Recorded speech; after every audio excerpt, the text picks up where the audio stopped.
Assalamualaikum warahmatullahi wabarakatuh. Perkenalkan, nama saya Maulidia dengan NIM 2202211004 dari Universitas Trunojoyo Madura. Di sini saya akan mempresentasikan mengenai materi analisis aktivitas operasi lanjutan. Sebelumnya, saya ingin mengucapkan terima kasih kepada dosen pengampu mata kuliah analisis laporan keuangan, yakni Bapak Dr. Sultan Syah SG AK MM MAK SG, serta pihak lainnya yang membantu pembuatan video ini. Yang pertama, yakni saya akan menjelaskan mengenai latar belakang.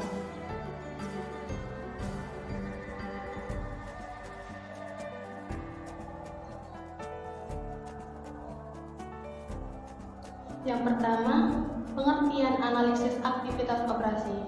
Apa itu analisis aktivitas operasi?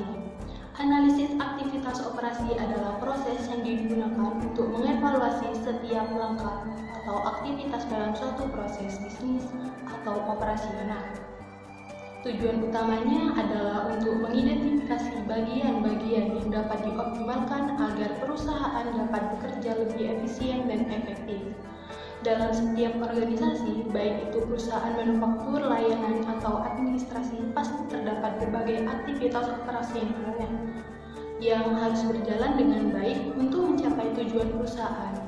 Dengan menganalisis aktivitas-aktivitas ini, perusahaan bisa mengetahui apakah langkah-langkah yang diambil sudah tepat atau masih ada ruang atau celah untuk perbaikan, baik dari segi waktu, biaya, dan sumber daya yang digunakan. Yang kedua, mengapa analisis aktivitas operasi penting? Analisis aktivitas operasi sangat penting karena membantu perusahaan untuk meningkatkan efisiensi operasionalnya. Dengan menganalisis setiap bagian dari proses yang ada, perusahaan dapat mengidentifikasi pemborosan waktu dan sumber daya, serta menemukan cara untuk mengurangi biaya yang tidak perlu. Sebagai contoh, di dalam proses produksi, analisis bisa mengidentifikasi tahapan yang memakan waktu lama atau di sektor layanan. Analisis bisa menemukan langkah-langkah yang menyebabkan keterlambatan layanan. Analisis ini juga dalam membuat keputusan strategis, apakah itu keputusan investasi atau keputusan dalam alokasi sumber daya, sehingga analisis aktivitas operasi berperan penting dalam pengambilan keputusan yang lebih tepat dan didasarkan pada data yang nyata. Yang selanjutnya, ini topik utama dalam analisis aktivitas operasi lanjutan, yaitu terdiri dari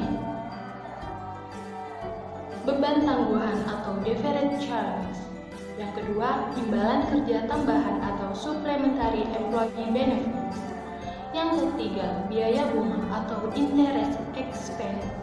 Dan yang terakhir, pajak penghasilan atau PPh income tax. Pembahasan pertama yakni beban tangguhan. Biaya atau beban tangguhan adalah pengeluaran yang terjadi dan ditunda pelaporannya berdasarkan manfaat yang ditargetkan pada periode mendatang. Jumlah dan jenis biaya yang ditangguhkan akan meningkat diakibatkan dari kompleksitas kegiatan bisnis. Biaya penelitian dan pengembangan serta biaya perangkat lunak adalah contohnya. Perbedaan antara aset tidak berwujud dan biaya yang ditangguhkan seringkali tidak jelas. Pengeluaran yang timbul dari aktivitas investasi dianggap sebagai aset intangible, sedangkan biaya yang timbul dari aktivitas yang sedang berjalan biasanya diklasifikasikan sebagai biaya yang ditangguhkan. Pertimbangan dan penangguhan biaya serta keseimbangan antara keuntungan dan biaya yang direncanakan. Kapitalisasi semua aset jangka panjang didasarkan pada motif ini. Jika pengeluaran yang dikeluarkan pada saat ini pada akhirnya akan mendatangkan profit, seperti kontribusi pendapatan atau pengurangan biaya, maka perusahaan dapat menangguhkan ke masa yang akan datang. Yang selanjutnya yaitu akuntansi untuk riset dan pengembangan. Terdapat beberapa tantangan yang terkait dengan akuntansi biaya, penelitian, dan pengembangan. Elemen-elemen berikut ini yang menambah tantangan dalam akuntansi penelitian dan pengembangan. Yang pertama, tingkat signifikan. ketidakpastian yang besar mengenai manfaat akhir dan penelitian dan pengembangan. Yang kedua, jangka waktu antara dimulainya kegiatan penelitian dan pengembangan serta penetapan. Analisis biaya penelitian R&D merupakan hal yang menantang. Menghitung biaya penelitian R&D ialah cara yang mudah untuk memahami sebuah fenomena yang kompleks, meskipun keuntungan di masa depan pasti akan datang dari berbagai upaya R&D. Berbagai upaya R&D pasti akan menghasilkan manfaat di masa depan. Secara teori, pengeluaran R&D ini tidak boleh dibebankan ketiga manfaat yang mendorong kapitalisasi R&D tidak dapat dipastikan. Cukup sulit untuk menganalisis biaya penelitian dan pengembangan. Memahami fenomena yang rumit dapat menjadi lebih sederhana dengan menghitung biaya penelitian dan pengembangan. Diversifikasi upaya penelitian dan pengembangan tidak diragukan lagi akan menghasilkan keuntungan di masa depan, selain pendapatan di masa depan. Secara umum, keuntungan yang mendorong kapitalisasi R&D tidak diketahui. Biaya R&D ini tidak boleh dibebankan.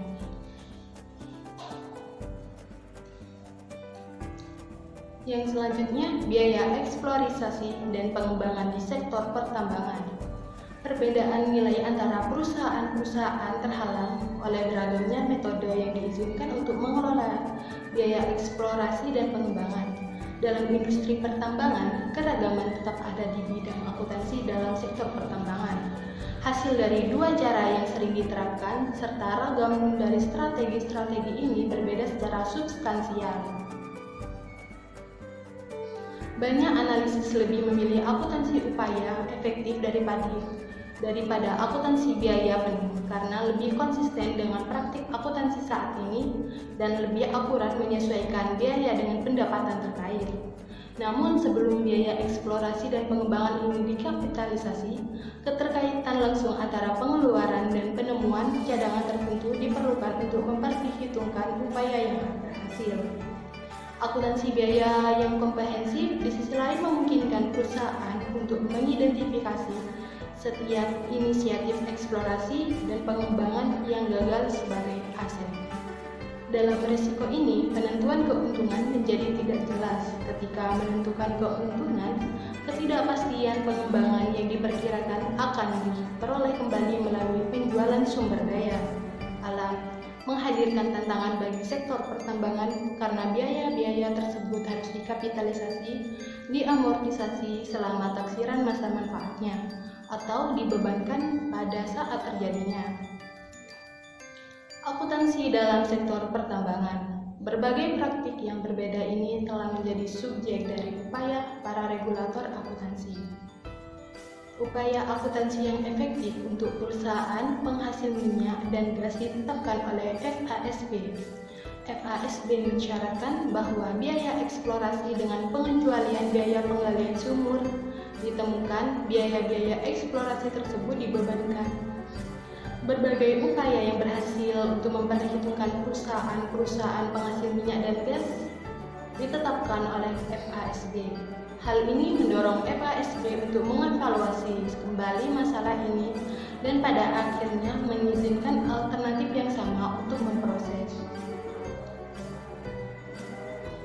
Materi yang kedua yakni pengertian imbalan kerja. Tunjangan karyawan mencakup berbagai bentuk pembayaran yang diberikan oleh pemberi kerja sebagai kompensasi layanan yang telah mereka berikan selama masa kerja. Selain gaji dan upah standar, tunjangan ini dapat berupa bonus, asuransi kesehatan, cuti berbayar, pensiun, serta bentuk kompensasi lain baik dalam jangka pendek maupun panjang. PSAK 24 menetapkan pedoman untuk imbalan karyawan dengan tujuan menciptakan keseragaman dan transparansi dalam pengakuan dan pengukurannya. Imbalan berbasis ekuitas pesangon, tunjangan karyawan periode singkat, intensif setelah kerja, dan intensif periode lama lainnya hanyalah beberapa dari sekian banyak jenis imbalan kerja.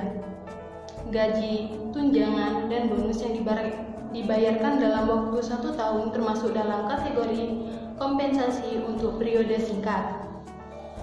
Sedangkan kompensasi purna kerja adalah kompensasi pensiun diberikan kepada karyawan setelah mereka meninggalkan perusahaan. Pencatatan setiap bentuk imbalan dalam laporan keuangan perusahaan dipengaruhi oleh karakteristiknya yang berbeda-beda menurut Othmai Dasani Misrayani R 2021. Secara umum, tujuan tunjangan karyawan adalah untuk memotivasi staf agar bekerja lebih keras dan mendukung kesuksesan perusahaan. Selain itu, dapat menawarkan kompensasi yang kompetitif. Perusahaan dapat menarik serta mempertahankan talenta terbaik. Pengelolaan tunjangan karyawan yang baik juga akan berkontribusi pada kinerja keuangan perusahaan secara keseluruhan serta meningkatkan hubungan dengan para pekerja. Imbalan kerja ada banyak, adalah jenis pembayaran yang diberikan oleh pemberi kerja kepada anggota stafnya sebagai pengakuan atas kontribusi mereka. Imbalan kerja diatur dalam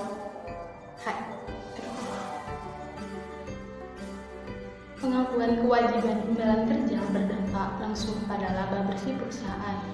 Ketika perusahaan mencatat beban untuk imbalan pasca kerja atau pesangon, hal ini mengurangi laba bersih karena biaya tersebut diakui dalam laporan keuangan periode berjalan.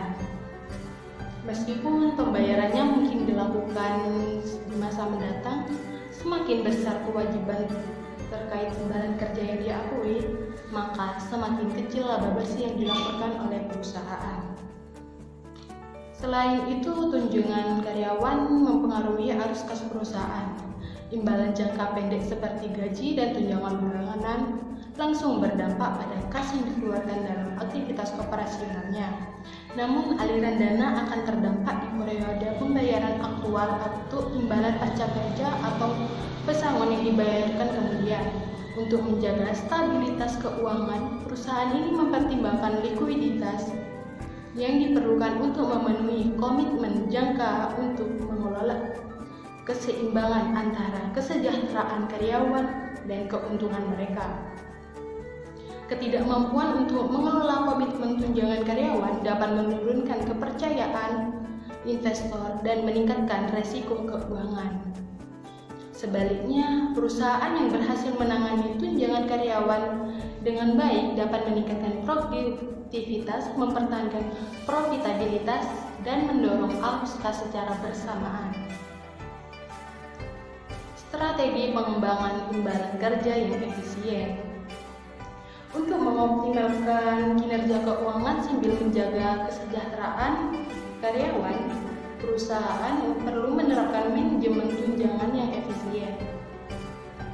Membangun paket tunjangan yang seimbang yang mencakup gaji, asuransi kesehatan, program pensiun, dan bonus berbasis kinerja merupakan strategi yang penting.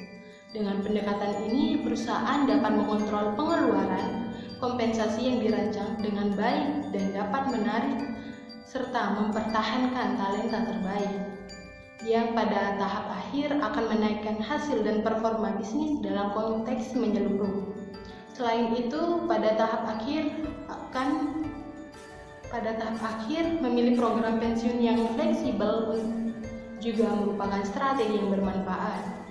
Seperti memilih kesimpulannya, secara keseluruhan analisis aktivitas operasi merupakan metode yang sangat penting untuk memastikan operasional suatu perusahaan berjalan dengan efisien dan efektif. Dengan melakukan analisis, perusahaan dapat mengidentifikasi inefisiensi, mengurangi pemborosan atau memperbaiki proses-proses yang tidak optimal. Penerapan analisis ini dapat berdampak langsung pada penghematan biaya dan peningkatan produktivitas. Manfaat dari analisis aktivitas operasi sangatlah besar. Pertama, dapat meningkatkan efisiensi dengan mengurangi waktu dan biaya yang tidak perlu. Kedua, keputusan yang diambil berdasarkan hasil analisis cenderung lebih tepat karena didasarkan pada data yang objektif. Ketiga, dengan meningkatkan efisiensi operasional, kualitas produk atau layanan yang dihasilkan juga akan meningkat, yang akhirnya memberikan keuntungan kompetitif bagi perusahaan. Sekian pemaparan materi mengenai analisis aktivitas operasi lanjutan. Semoga materi yang sudah disampaikan dapat bermanfaat. Saya akhiri. Wassalamualaikum warahmatullahi wabarakatuh.